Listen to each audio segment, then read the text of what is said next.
You have to be up to date on the Adelson case so far. I mean, I've been talking about this for months. We've done so many videos. I try to give a little mini recap sometimes for people that are just jumping in, but look, at this point, you gotta watch the playlist, sister, because we're going straight there. You remember last time I talked about how Donna said she wants to get out of jail because she got threatened by an inmate? Well, she actually decided to recall that situation in court.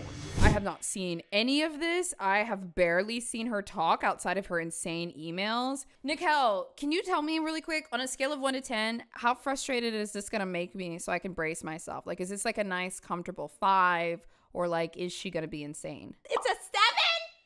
It's a 7? The first one I want to talk about is an incident that took place in the shower, and we're going to do this one briefly. I'm sorry, how much time did you say we had, Judge? 30 more minutes. Including argument? Not including argument. Okay. All right. The first incident that took place in the shower, could you just briefly describe to the judge what happened there? Yeah, so I always, there's 7 shower heads, but I always take the same one because it's off in a corner, so I have a little bit more privacy than you'd have at the other ones. Donna, if you missed it, last time she said the complaint was that somebody came up to her and what did they say? Like they rubbed a finger like down her back or something and walked off. I think they did this to scare her. Let's see. Nothing else happened to Donna after that. And that's why she wants to get out of jail for planning and orchestrating the murder of her son-in-law and also the father of her grandchildren. Off in a corner, so I have a little bit more privacy. Wait. Hold on. Okay, Secca said, is she a flight risk? Yes. They caught Donna at the airport with a one-way ticket to Vietnam after her son was convicted. Donna thinks the rules don't apply to her. She's absolutely a flight risk. And I was the only one in the shower. I always go in early morning because there's nobody there. Most of the girls sleep, so I take a shower and I have a little privacy. And so I was washing my hair, and all of a sudden I felt a hand go. The fake shaking? Up my back, like from the top of my butt, up my back. And I yelled, "Stop it!" And I turned, and this girl said, "You like it?" And I said, "Get out of here!" And I started to scream, and she ran. Sexual assault or homophobia? You decide. I thought somebody was trying to scare her. They might have been testing the waters. And Donna said, "You're in the women's only in prison for murder. For murder." Like, Donna, I don't know what to tell you. The next thing I want to talk about is what transpired in October of, October of 2024. The fake shaking is getting me. Where you had said previously you were attacked. I'm sorry, I can't, listen, every time I do an Adelson video, I can't go back and show you the letters and everything that Donna did in full. You either got to look into it or have a little bit of object permanence, because this woman's a piece of shit. She is a killer. She doesn't care about her grandchildren. She doesn't care about her son. She got her son locked up. She would have had Wendy locked up too. And now she wants to get out of prison because somebody touched her back. If I have to weigh the degrees between somebody touching her back and running away versus murdering your son-in-law and the father of your grandchildren, I'm going to say that the second one is much worse, to the point that I'm just going to throw the first thing out. That's what I'm going to do. You don't have to do that if you don't want to. That's okay. That's your choice. I'm gonna be throwing this complaint out. It does not hold enough weight for somebody who is a flight risk to be let out of prison. What were you doing? Where were you at, first of all? Yo, the shaking, in October. So I was in the bathroom. It's 10:30 at night. I went in to brush my teeth. Okay. There are three sink stations in the bathroom. Each one has 4 sinks. And I was at the center station with my back to the door, and I'm a righty, so I was holding my toothbrush with my right hand, and I was balancing myself with my left hand on the sink. I was just brushing my teeth. That's all I was doing. And what happened? And someone came up behind me and pulled my left hand away from the sink and twisted my arm and like jerked it behind my back, like reaching up toward my neck. And Did it hurt? yeah, it hurt. Okay, what happened? It hurt. Yeah. And I said, "What are you doing?" And she's, in the same breath that she did that with my arm, she said, "You're going to buy me commissary." I said, "No, what?"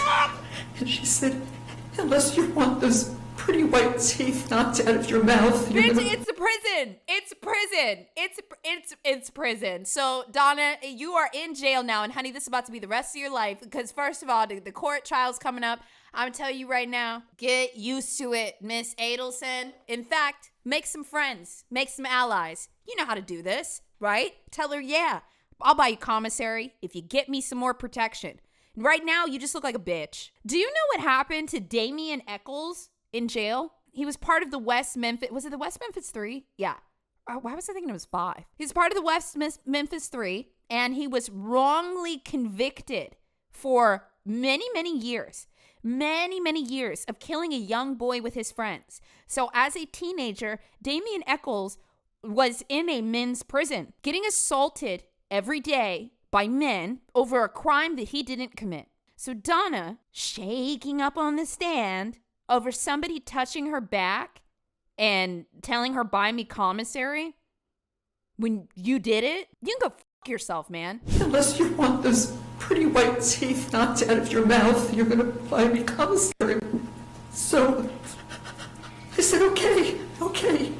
And then she named a package that she wanted, and she's out. She was gone. Yeah, make them respect you, dummy. Tell her you want something in return. I'll buy you commissary if you do this. How bad would you, on a scale of 1 to 10, how bad would you rate the pain at the time that she did that to you? Oh my God, it was a 10. Okay. I didn't know my arm could reach that far back. Okay. And what did you do after she did that to you?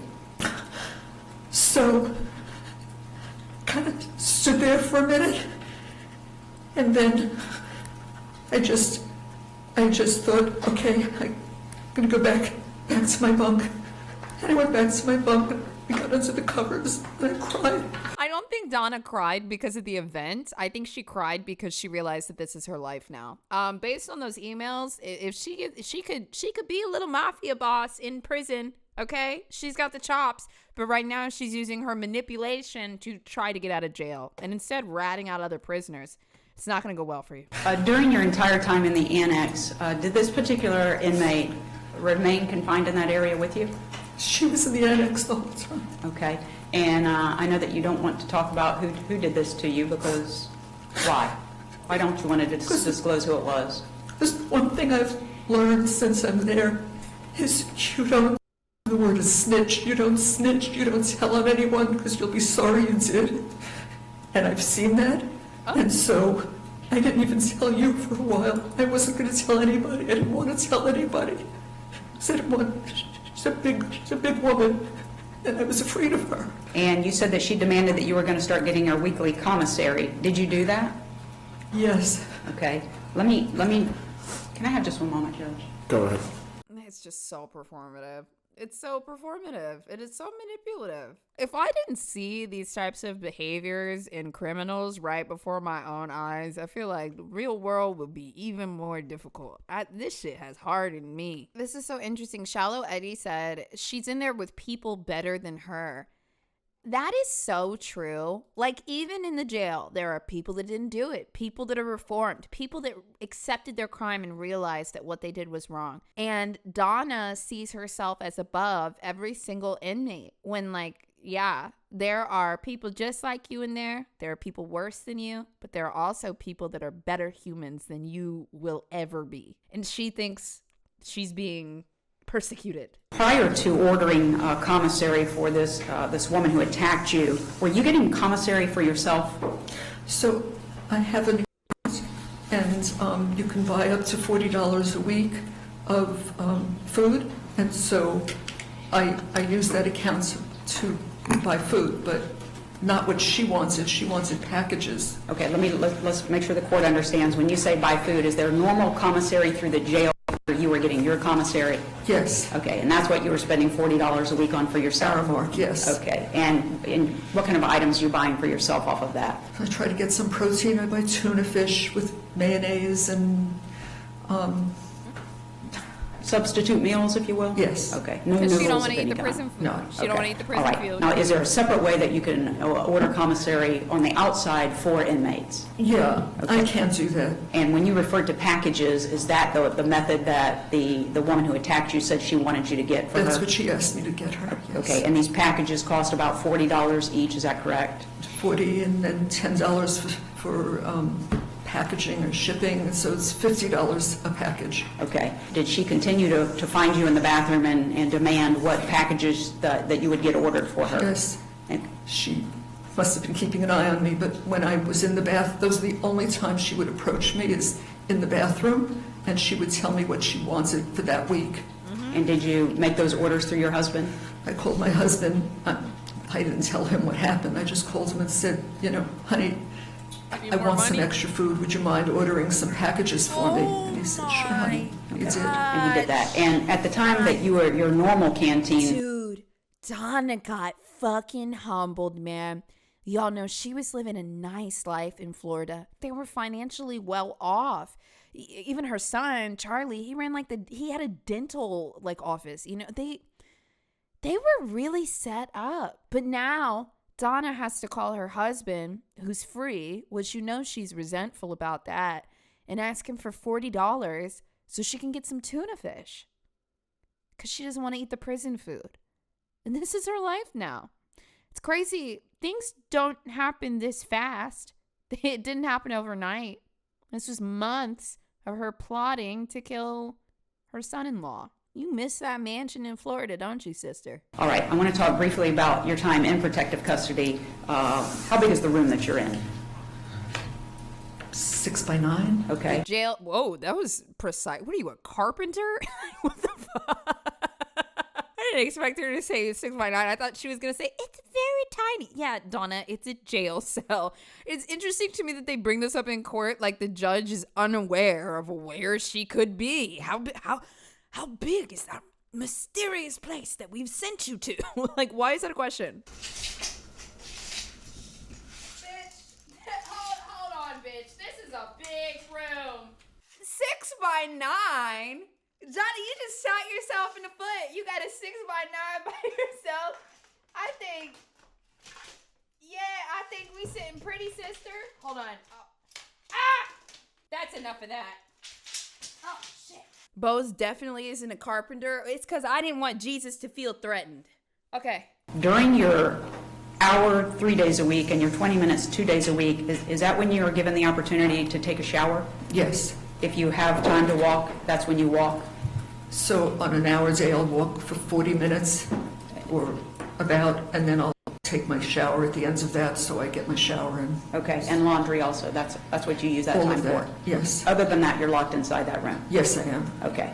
Donna's worst prison experiences are somebody running their finger down her back and saying, do you like that? And then when she said, stop, they ran away. And then somebody saying, give me your fucking commissary money. And her having to spend a couple $100 on commissary when they're pretty well off. That's her worst of prison experience so far. And you and I already know this is light work. This is nothing. You're probably going to a max once you get convicted. So yeah, I mean, this is nothing. It's crazy. Now, you have testified earlier that different guards have kind of different rules that they follow inside the jail. Is that fair to say? That's fair to say. Okay. During the time that you've been in protective custody, when you were told you should not be around anyone else in the pod or otherwise, have there been times when guards would have you around other inmates? Yes. Okay. Was there an occasion where another girl came and knocked on your door wanting you to give her food? Mm-hmm. Yes. Yes, okay. And what happened when you said you would give her food? I said, I have all that extra food. I don't mind giving it to people. Okay. And so how were you going to give it to her? Well, that's what I said to her. How am I going to get this to you? And so she gave the guard a high sign, and the guard buzzed the door open, and it was her and a friend of hers, the two of them, and they'd only stepped in my foot, came in, and I gave them some soups. Okay. Is that the only time that you've been around other people since you've been put in protective custody, or have there been other sorts of There have been situations? other times, like yesterday, the officer buzzed my door, so I guess there was something she wanted me to do, so I opened my door, and I came out, and there were maybe, I don't know, half a dozen girls watching TV. I walked past them. I know I'm troubled because when she said there's a dozen girls watching TV, I was like, oh, that sounds like fun. What were they watching? I would be over there. I'd be chilling with the girls. Is our show on? Is it what's on tonight? That was my first thought, bro. You testified previously that the nighttime medications come between 11:30 p.m. and 1:30 or 2 a.m. Is that correct? Yes. Okay. And part of the nighttime medications that you get, is there something in there to assist you to go to sleep? Yes. She got And sleeping pills too. then you get the medication. About how long after that is it before you can go to sleep? From the time I get it, probably a half hour. Okay, all right. And what time are you woken up for breakfast? Between 3 and 3:30. Okay. Last night was 3:10. Just within that half hour range is when it comes. Yo, Okay. she out here getting better treatment in jail than me. Donna said, "Oh, I take a little pill and I fall asleep in 30 minutes, bitch." I gotta take a pill, drink some Beam, and then I gotta keep my eyes glued shut for like an hour, 2 hours, 3 hours before the demons stop their show and I can finally go to bed. And then after that, I wake up every hour on the hour because I have PTSD and my body's like, where's the threat? And I'm like, it's 4:00 in the morning. We can go back to sleep. And Donna's like, I'm in my 6x9 room by myself and I take my pill and I go to sleep. And then in the morning I have all these chips that I can't eat. And I take a shower by myself because I wake up early and the other girls are still asleep. Like, dude, like, let me take a week in there. Say, I got it. She's saying she's not getting much sleep. Okay, well, back to that. Like, you probably are under extreme stress. You might even have some PTSD symptoms because you tried to kill somebody. And, well, you orchestrated their murder, and now they're dead, and you dragged your entire family into it because you hated this man so much, but you just involved all these people like you were a little wannabe mafia boss. So, yeah, you're stressed. You're very stressed. You don't know what's going to happen to you. You can't talk to your son anymore. Your daughter probably is looking at you real funny right now. You got to call your husband for money for tuna fish. Yeah, you probably can't sleep right now. I wouldn't be able to either. But I need more than 2 hours a night. I need more than a good night is 3. One night I had 3.5 hours. It's not enough sleep. You're not going to sleep at home either. To stay focused. You're not going to be I able to mean, sleep I at feel home. like I'm foggy sometimes because I'm sleepy, I'm tired, and I can't go to sleep. They've got people screaming and yelling. They bang on the doors, they shake the doors. It sounds like a drum in there. It's horrible. So I can't sleep with all that noise going on. And Do you have legal documents that we have provided to you or prior counsel has provided to you that you need to review to assist in the preparation of your defense? say that to me again. Sure. Do you keep legal documents with you that you're supposed to be reviewing to assist to prepare for your defense? Sure, I've got two bins full of them. Okay. Are you having difficulty completing the tasks that we're asking you to do because of your lack of sleep? Yes. Okay. If Donna was at home in bed with her husband, do you think she'd be getting much sleep? Or she'd be sitting there on her iPad screaming, John, I can't sleep. I can't sleep. There's too much going on. How can you sleep during this? Donna wouldn't be sleeping. It ain't the jail, sister. It's what you did coming back to haunt you. And the more that you refuse to take accountability for it, the more it's going to haunt you. That is guilt.